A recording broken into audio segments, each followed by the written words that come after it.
Welcome to the Emerging Lawyer series at the Coffee Conversation Show, powered by the Emerging India Forum TIF and a tech partner, Prime Infotech Solution. Theme is the making of a corporate law leader. We have with us guest speaker Kinjal Champaneria, partner at Solomon and Company. From handling high stakes mergers and acquisitions to guiding foreign investments in India, Kinjal has spent over 18 years shaping the corporate legal landscape.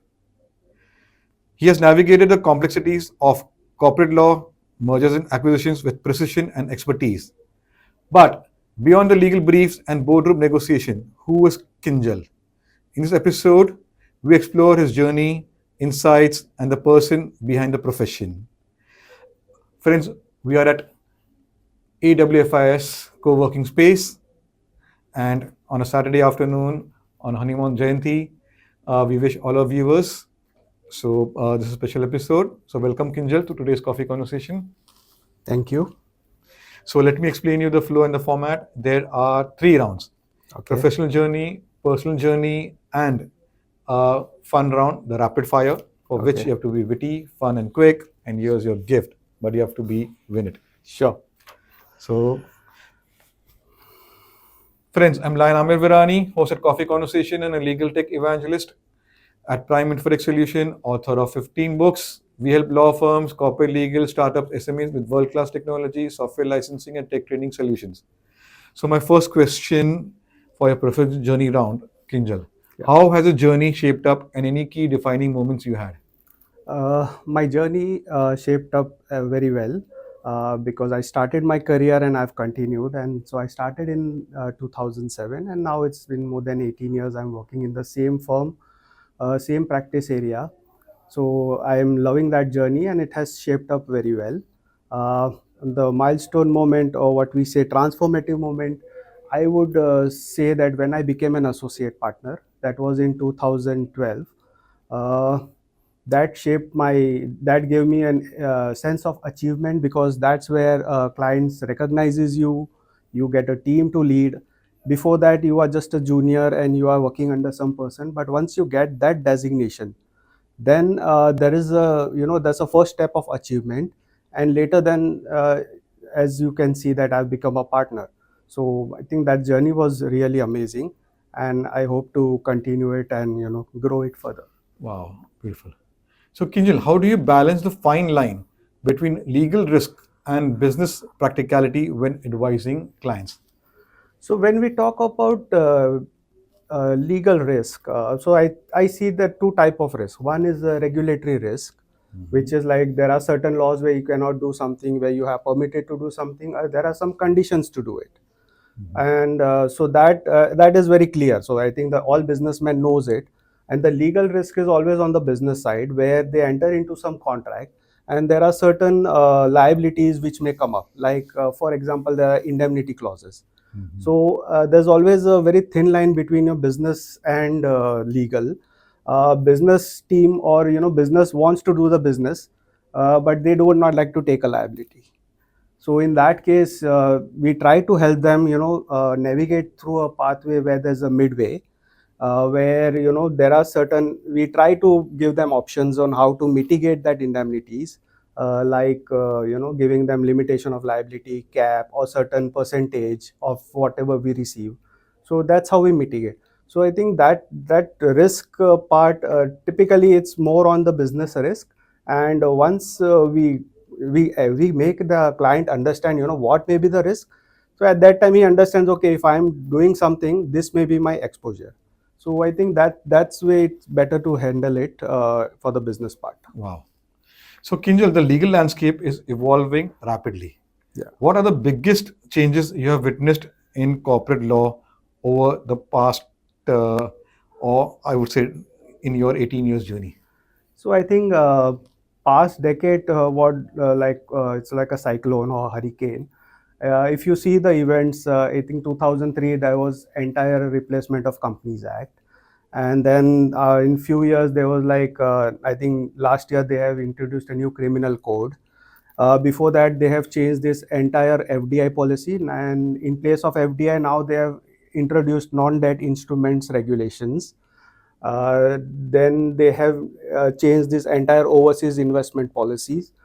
And then the new investment advisors regulations. There have been a lot of changes in foreign investment advisors regulations, FII. Uh, I think last decade has been quite stormy, or what we can say. It's like we had to be on our toes. Uh, in fact, at one moment, we also thought of joining law school again, because I think most of thing what we have learned has been replaced. So, so I think that last decade, and it's still very dynamic right now.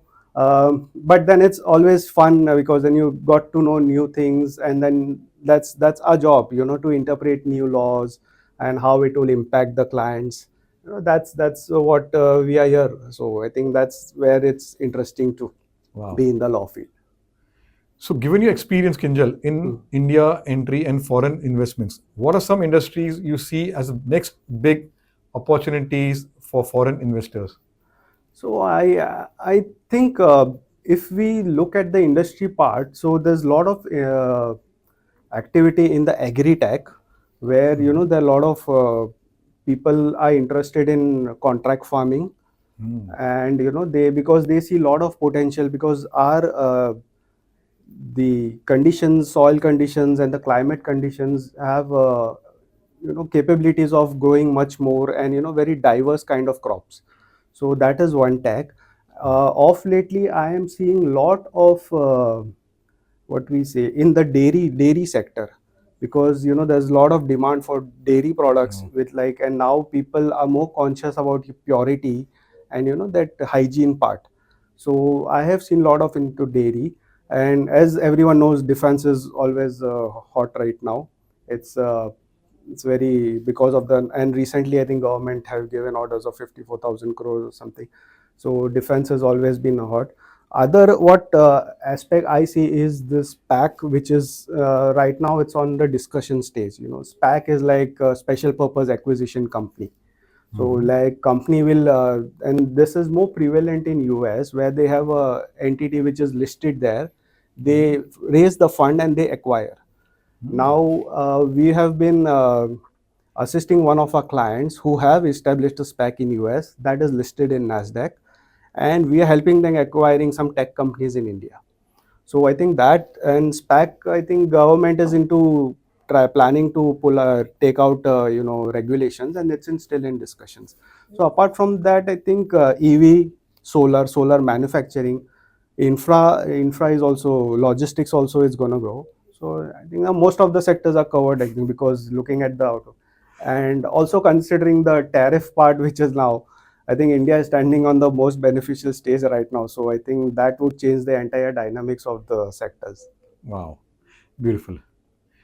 So, Kinjal, thank you for leading me. What's one legal misconception businesses or startups often have, and how do you help them navigate it? So often startups, what we have faced is they more concentrate on business, and they keep legal as secondary. I think for some time it's fine, because then you have to grow the business, but you cannot totally ignore. So many times, what we have seen in startups, like they have faced issues legal after some time, when they have, when there's a time to grow. So in that case, what a simple example is, in case if you are not compliant, then what happens is, if an investor wants to invest in the company, and they are always in need of capital, so at that time, seeing a lot of non-compliances raises a lot of red flags. So that doesn't give confidence to the investors. So what we suggest is that you have to be compliant, at least for the basic level. We Mhm. understand that you will need to grow the business, but one thing, it is legal is also important, and you can outsource it. And because I think I can share you few of the examples where we have faced issues. And recently also we see a lot of issues, but then we cannot comment, because that's the way of doing the business. Like one example what we have seen is, the company wanted money. So they just issued convertible preference shares at some very minor value, and they have raised a lot of money. Now when we entered as a representative of the investor, when we with the due diligence at that we time realized that if that investor converts that preference shares into equity shares, the promoters will lose control. And to unwind, now that company has grown because they have taken funding at a very startup stage. Now once the company grows, the value of the shares grows. To unwind that transaction, either they have to purchase the shares or they have to convert it, which they cannot do it. So I think because of that, that deal didn't went through because the investors was not confident. So I think my thing is, for the startups, whatever you do, we understand that you are in need of money or you need to do business, but you have to think two step ahead in future. What would be the implication? Also, interesting thing what I am observing right now is there are a lot of online investment advisors who, like, they do crowdfunding type, like they invite investors with very nominal amounts, like if you have 5 lakhs 10 lakh rupees, you can go in investment. So what they do, they collect 10 to 15 investors and they go and invest in the company. Now in that, what happens is, the entity which is collecting the money is just a face front and is just managing the investors, but the actual shareholding in the company is so high. Like you'll find 15 to 20 shareholders holding 5 shares 10 shares. That capital structure is so bloated, and when the new investor comes in, he is like quite hesitant because then he doesn't want to deal with so many people. So I think that thing also they need to structure. And we always suggest that whenever startup comes, you have to do a seller's due diligence, where sellers is like, when a company wants to raise funding, the buyer or investor will do due diligence. So on that part, we do it as if we are like doing it, looking at the compliance part, what they need to do. And we always suggest that if there are less red flags, there is more confidence in investors to invest in the company. So I think that is where we help them out to startups to take over that legal compliance part. Wow, beautiful. So, Kinjal, M&A can be complex. Can you share an instance where you had to think on your feet to close a deal successfully? So if I go by the transactions, all transactions are complex. So I can break it up into two stages. One is the structuring stage, where we need to finalize the structure, and that has to withstand the legal scrutiny.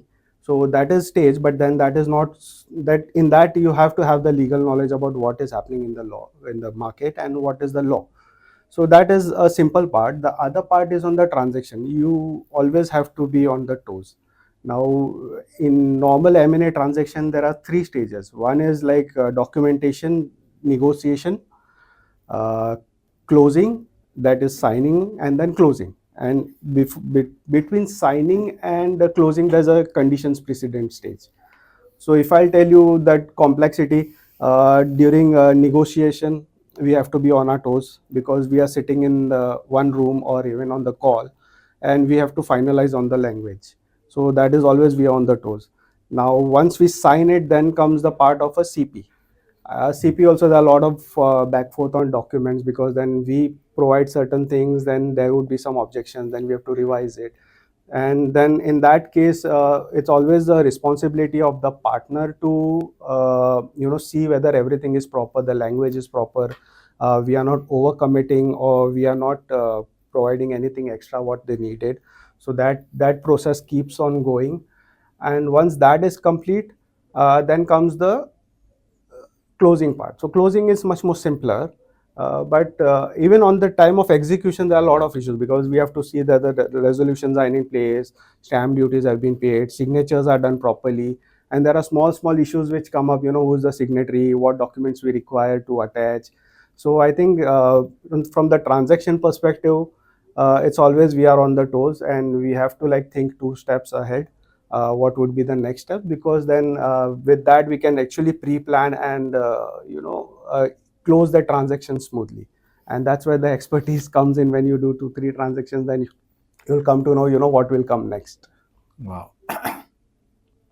Have there been any instance where the startup founders have been little not understanding and not uh, coming to the negotiation side, and how do you deal it? Sorry, I means negotiation side in the sense from other side. Uh, wha- my question is, have you faced any challenge like dealing with the startup founders because they come with a particular mindset and eh, taking them कि भाई what is your uh, suggesting to them कि भाई this is in their favor and they are able to understand कि भाई you are for them.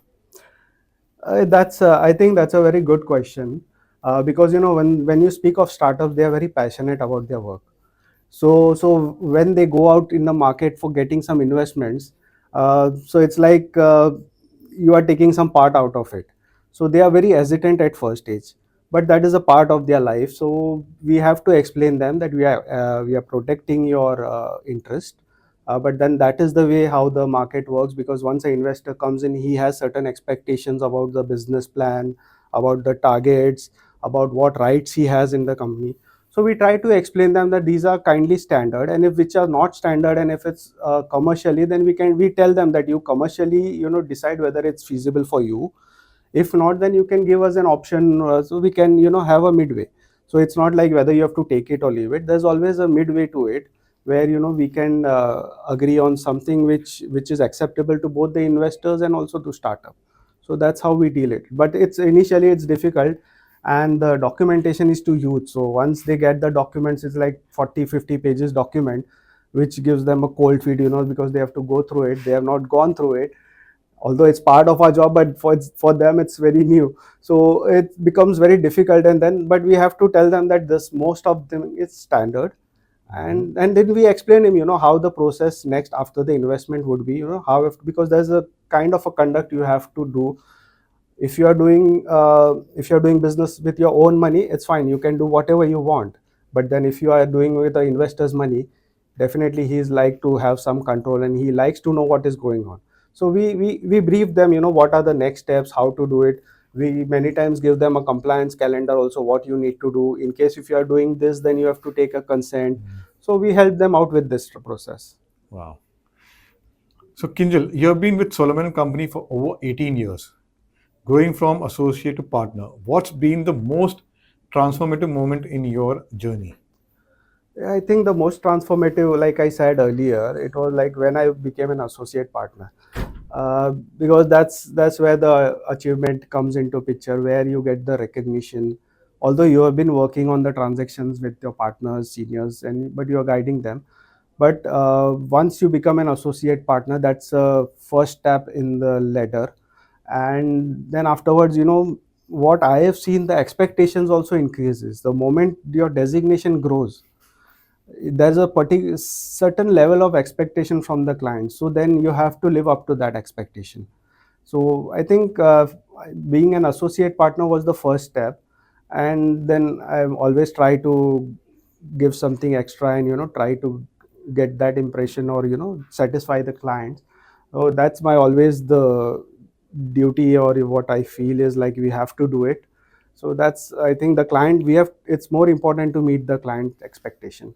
And as and when the designation grows, it grows higher and higher, so you have to live up to that, and you have to work more hard. Because it's very easy to be senior, but once you start handling matters on your own, then there's a lot of pressure. Then you have to work hard, you have to ensure that everything is in place. So I think that's also interesting journey, which keeps you motivated, to work and improve yourselves each and every day. Wow. So how has your leadership style evolved over 18 years? Leadership style, I have a very different style of working. uh, I don't know, Mother, you must have done some cast with other lawyers, but I never teach my juniors. Which I always had a fight with my colleagues, who like to train them, mentor them, but I never teach my juniors, Mhm. because I am firm believer that you have to learn by yourself, Mhm. and you are the creator of your own destiny. And Mhm. also I make myself clear to them that I will not teach you, but I am there to guide you, and I'll take responsibility of your work. If you're going wrong, I'll tell you where you're going wrong, but I will not sit and teach you that you have to do this way. You are a postgraduate now, you have done law, you are expected to know certain things which we are not supposed to teach you. I think so that's more interesting part. And I think I have been more successful in that approach, because what happens is the associate gets the time to grow, because everyone cannot like grow at the speed. Everyone has their own pace of learning and adaptation. So I always give them time and space. So, and I can proudly say that over the period of 18 years, none of my associate or juniors have left with my complaint. Wow. That's an achievement what I can Mm. proudly say, that not a single person has left has said that, I was not comfortable working with him and I'm leaving the job. So I think that approach is working very well for me. And I always try to preach others, that this is the way you have to work. And I'm happy about it. Wow, beautiful. So, Kinjal, how has technology helped you, and how has your experience been using the different legal tech software tools? Uh, Honestly, I have not been using. I just used Word, PowerPoint. Uh, but what I have seen right now after COVID, there's been a lot of legal technologies which has come up. Even this AI has come up, which is like disrupting the legal arena, at least for juniors, which is which I have not yet used it, because I feel that I am from the old school type. Although not that old school where I require a printout, but I do everything online. But Mm-hmm. I have not used it. But I have seen it. I think after COVID, there has been like dramatic change in the approach. Earlier, litigation counsel judges never used to work online. But after COVID, now they also much addicted to online part. They want everything online. The councils want online. But luckily, I think corporate it still follows that. Other than that normal CRM or data management, corporate, I don't think so that they have come up with some extraordinary feature where they can help us. Other than this AI tools. Wow. So, my last question, if a young lawyer wanted to follow in your footsteps and build a career in corporate law and stay in a law firm like you for 18 years, what's the one piece of advice you'd give them? So I think one thing which I strongly believe is there's no shortcut to success. You have to work. There's a ladder of success you have to climb. Now it's up to you how fast you do it. I personally feel the faster you do the work, the more you learn. Because what I have experienced is, if I would have sat on the one matter for 1 week and just easily, my life is easy with some few matters, I would not have grown. This is like you are adding drop each and every drop of knowledge into your career by doing work. So the faster you complete your work, the faster you will grow, the faster your knowledge will grow. So I think the my best advice would be to, for initial 5 years, don't think of any life. Try to work as much as possible, because that is the stage where you have an opportunity, you have stamina, you have energy to do it. Uh, and so you have to give your full 100%. I would say 110 or 120%. And so and I think stability is also more important, because what I have seen is, I've worked for 18 years. People ask me, how are you working there for 18 years? So I simply say, and what's the problem in working for 18 years? I have a good senior, I have a good working environment, I have good facilities, I have good colleagues. What else I know? I have a good variety of matters. Mhm.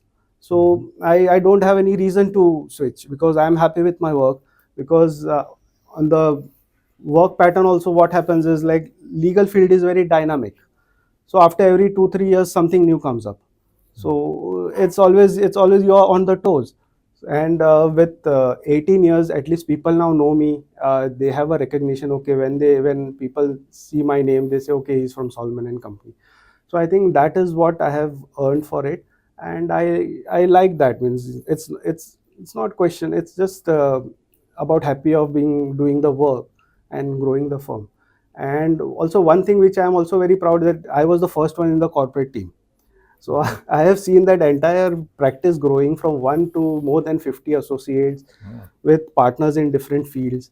So I think that is, I feel proud of it, uh, because just going, growing, seeing things growing, it's always, and you're part of it, that gives you a sense of achievement. That's impressive. Okay, let's go to the next round and understand Kinjal as a person. Tell us about a family and your formative years. Family was like, my father was a businessman. So during initial days only, by when I was in 9th, 10th, we used to do banking works like going deposit money, withdrawing money. So we always been involved in the practice, business aspect, not in the business aspect. So that way we were not like just happy go, but we used to work a lot for business part. So that gave us a good exposure about how things, and we were meeting people, banking people. So that also gave us a good exposure. And after that, I think my dad made very clear that you do not enter into this business, and you have to do on it on your own. So he has made it clear, with me also and my brother also. So we didn't have any expectation that there is something backup for us, where we have to, we can fall back and we can do the business. So it was always in our mind that we have to do something different and on our own. And that's the reason, like, my brother did a chartered accountant, he's a CA. I did law, and we both are like in separate fields. And unfortunately that business closed down, but then my dad has been doing some others, stuff like astrology and other stuff. So things have been like, I think it has went as planned. And I think that's the most a transformative thing. Like, we were given the vision that you have to go do something outside. Ah, beautiful. So let's go to your college days, KC Law College. What are the experience, memories, and how did it help it So shape your career? KC Law was a very different experience, I would say, uh, from that sense, because if you in the college, we are like, very free, and we are very playful. We are not concerned about the career. But once we are in the post graduation college, uh, I I have like, we have been very good friends. And what my experience is that we never had enemies, or we never used to fight, because all were like more matured, and we are eager to help each other.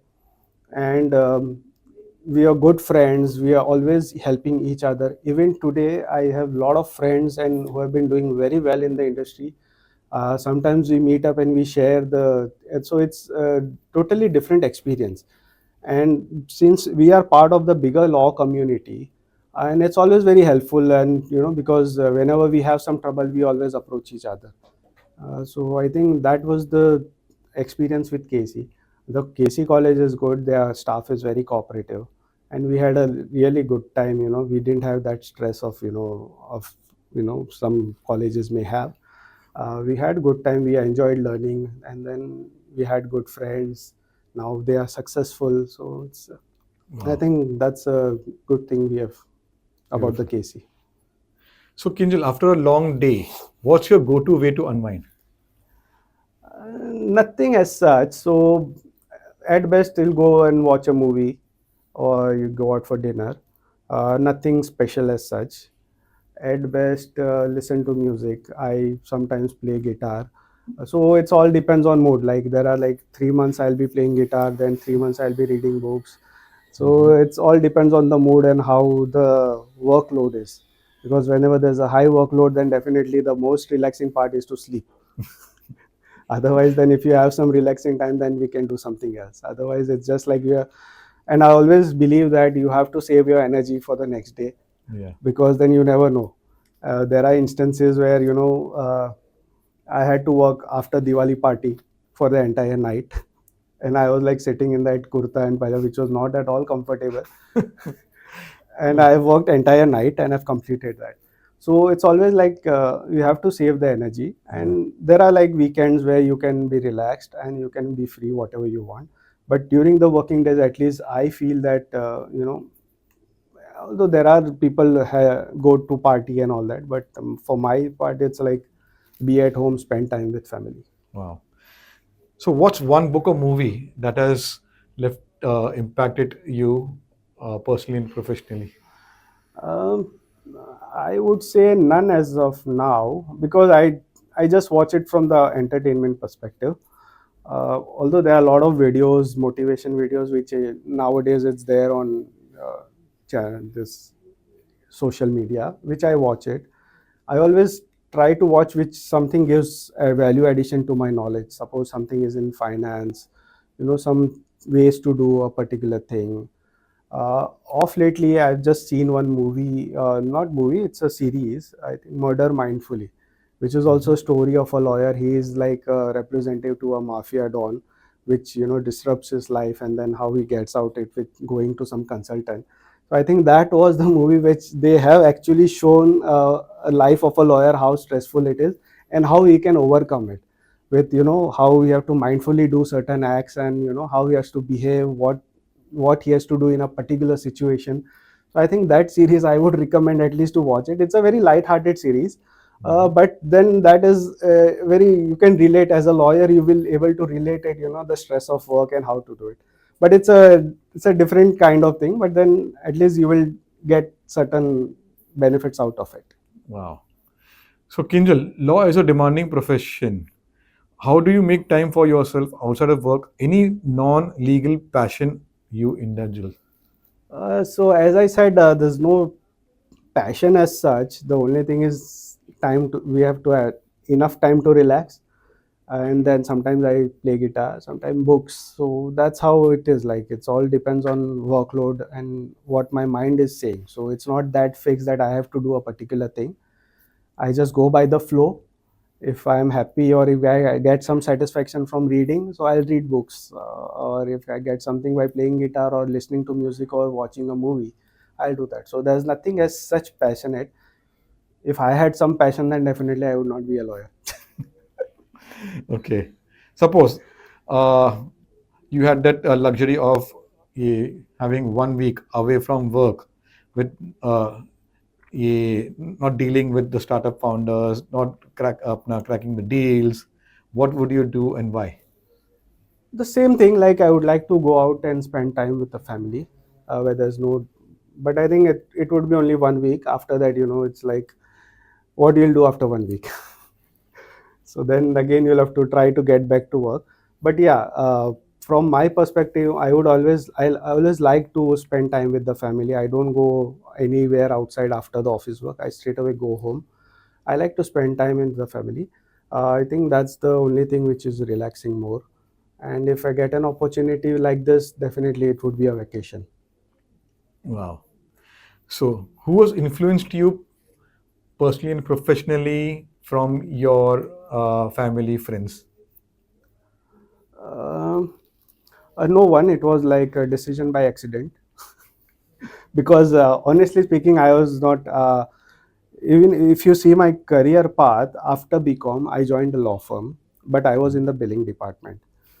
So at that stage, it was one of the top most law firm, and in corporate. So it was a big law firm, and I have seen their associates how they're working, and I was always amused and impressed by the lifestyle what they were having. So I, on the back of the mind, I always had that I have to reach at somewhat at this stage, or something like this. So after that, I pursued MCom, which I didn't pursue it further. And then I did some marketing, and then I got a call from a council. He wanted a steno and administrators as a part time. At that time, I decided that I'll do law. I went and spoke to him that I'll join you, but I would be doing law, and then I'll work with you. So so I think that was the point where I thought, now I think it's a time to do law. And then during my college days, I used to work with him, and I think that helped me a lot, after graduation, because I've been working for 3 years with a lawyer, and attending all conferences, visiting courts, listening to them how they do it, how to do the drafting, and how to do research. So I think that 3 years was a very crucial for me, and that actually helped me in my career when I started in Solomon and Company. And that's where, it's like things were much more easier for me after joining here. And then, as you can see, then the growth. Wow. So, what are your plans for 2025, personally and professionally, Kinjal? Uh, Professionally, now I'm looking into more sectors. Now I'm trying to get into capital markets because that is a very niche, and luckily we have got some opportunities in that. And definitely growing the existing firm. We want to grow more lawyers, and that's the objective right now. Want to do a lot of other meetings, and trying to create a environment where things are mostly automated, like there are precedents available.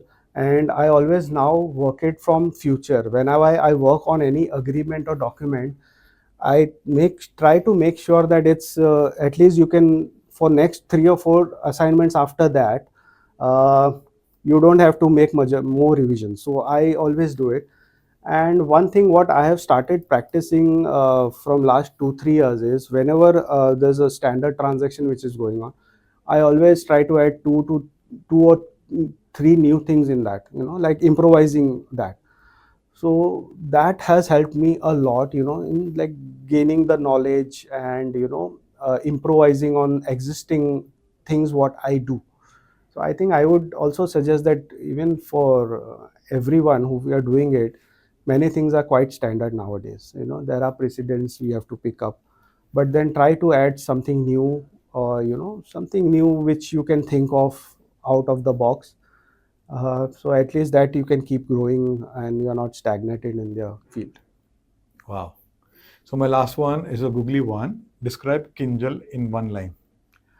Uh, I am like water, you can say. Hmm. Although my name suggests it's a petal, Kinjal, if you say, its meaning is petal, petal of a flower. But I am like water. I adapt in any situation. I I I don't see, if you tell me to work anywhere, even if it's hot, humid, I really, it doesn't make any matter. My focus would be on the work. I don't need any facilities. I just need some comfortable seat and laptop or whatever it is, but basic thing. So that's what I can adapt to any situations. Uh, Also, in this field, I have learned to adapt. How to manage your time, and because there's always an emergency matter which may come up, and you may have to sit long hours. So mentally, you have to be prepared. So at any given time, I'm always mentally prepared that today it might be the day where I have to. So I adapt a lot with the existing scenario, and I think that's what it is. Wow. So, let's go to the next round and have some fun. The rapid fire round. Your go to comfort food, Idli sambar, your favorite color, blue, early mornings or late nights, early mornings, favorite business leader or legal mind you admire. my senior, Who? Aaron Solomon.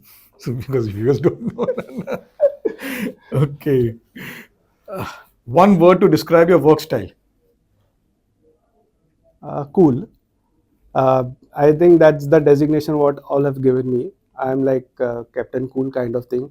I never get angry, but I try not to get angry, but I never get angry.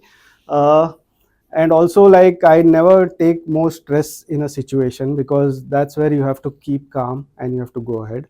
And if you ask any person in my firm, they'll say he is the coolest partner we have ever worked with. So I think that's the thing they have given me as a Captain Cool. Wow. Okay. Your dream travel place. Nothing. I said. I think London or Europe. I think that's my wife have been there, so she said that it's very beautiful, and she's insisting that we will go. So I think Wow. I hopefully be planning for next 1 or 2 years. Best piece of advice received. That's a very interesting one. So one of my senior which I worked with, he always given me that advice that if you want to impress your senior, you have to follow this mantra. It's very weird, and I think it has affected. It has I have applied that, and it has been more effective. The mantra is, you have to just convey to your boss, I like you and I am like you. Wow. So that's just and Beautiful words. I was thinking on this. So what happens is, see, one person is like, if you are working on a matter, you will trust yourself. But having a trust from others, it's very difficult. So you have to convey that I am working like you and I am like you and I like you. So, and I have always, it has been like my advice to others also, you have to adapt your senior style of working. If you are a new joinee, you should not have your own style. You should blindly adapt his style of working, because after adapting his style, he will gain confidence in you, because then he is seeing his shadow in you. So at that time, that is the big, fastest way to gain trust. And on the style of working, it will come after, when you start your own practice or when you independently handle matters, you will automatically detect. So there's no need to be like worry about that. The only thing is like, just you have to gain trust, and that is the mantra, I like you and I am like you. Beautiful, yes. So my last one. Tea or coffee to recharge? Tea. Let's raise it. Cheers. I know I'm on the show with the coffee, but I'm saying tea. It's fine. It's I fine. think that's a fact with most of the people. Yeah. Tea is their lifeline. So you did well, and here's your gift. Oh, thank you, thank you. Yeah, and it has been autographed also. I know you would crack it. So it was nice speaking with you. Let me sum up. Yeah. Okay, friends, it was a lovely conversation on a Saturday evening with Kinjal Champaneria, where he shared his journey and how, being at a law firm for 18 years, he shared great insights. Three things: good environment, good team, and a variety of work. So, all those young legal professionals out there, select a law firm where you want to stay for the rest of your life, like Kinjal will be doing that. And he's in the field of startups, corporate law, M&A, which is what you say, high intensive. So follow, watch this episode, and get inspired like all those 400 coffee speakers have shared in the Coffee Conversation episodes. And if you want to be featured like Kinjal, visit our website or our LinkedIn company page, the Emerging India Forum, and our team will invite you to have coffee conversation. Thank you, everyone. Thank you.